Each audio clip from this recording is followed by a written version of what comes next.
दोस्तों अस्सलाम वालेकुम व रहमतुल्लाहि व बरकातहू। सही किबला एक डोड़ा तुहारी नजर करने पे थे जेड़े जालिम लोग हैं उन्हें दी नजर करने पे थे जो तेरी तक इंसान ते नहीं पमदी, तेरी तक इंसान ते नहीं पमदी और तेरी तक इंसान ते नहीं पमदी। तू ताकतवर इंसान जो छो नित जुल्म करे निके निके लोग थे, तू अंदर दा हैवान जो छो तेरा मर इंसान के अंदर दा तू अंदर दा बेईमान जो छो ते को सच आण खोट दा कौन आखे तू वक्त दा वड्डा खान जो छो। डोड़े बे दोस्तों तुम्हारे वास्ते हर मोड़ ते हिम्मत करनी है। सही असद हिसाम साहब एक रफीक साहब दे बाल ने सारे सारे भतीजे ये सारा बुजुर्ग है, सारा इंतहाई पुराना दोस्त है मौलवी अमीर बेग साहब, अल्लाह उनको ढेर रिश्ते नाल नवाजे। सारा पुराना यार है, सारा ढेर होते हैं। कारी रफीक तो तुम्हारे सामने बैठे ए देख करो बस हिंदे करो तो वाल बिया क्या सी। अच्छा बात सही बात सरकार जो हर मोड़ ते हिम्मत करनी है, कहे मोड़ ते बुज़दिल थीवना नहीं। बेगैरती दे तेरे मैंगो दे असा कहे भी जूस को पीवना नहीं। असा जिसू जुरत नाल सदा ओ तेरे धमकियां नाल बसीवना नहीं। असान खोट नस्ली गैरती है बेगैरत बढ़ते जीवना नहीं। मेहरबानी मेहरबानी आखिरी बात देख जो कुछ हौसला कर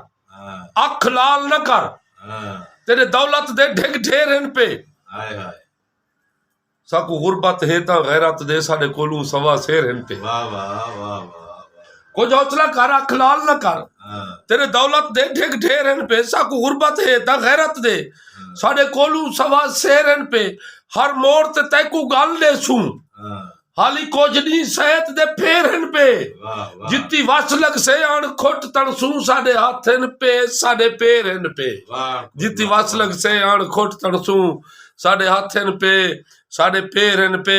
दोस्तों मेरा शेर बस करण ते रूथी ना पिया मगर कारी रफीक साहब जा तमाम दोस्त जा मोहब्बत है कुछ इवें हो जाने एक शेर बे सुने दा पिया। देखो एक बंद देखो जो बहुत सबर कीते सच ना आखूं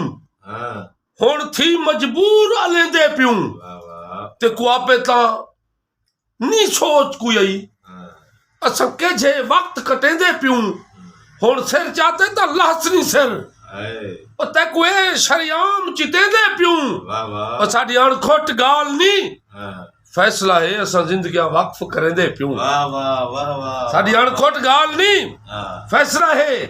असा जिंदगी वक्फ करेंदे पियूं। और दोस्तों बेगैरता ना कीता करो हाँ बेगैरत आदमी दी इबादत जायज कहनी और डोड़ा ही याद आ गए जो बेगैरत बंदे ढेर नहीं थे जरे बे दे खर्च ते नचदन जिता मुफ्त दे माल कुडे घिने नु तजोरे रल मिल रचदन ए खमदे खमदे खमदे खमदे रजदे नी थींदे हेजा औखे बचदन पी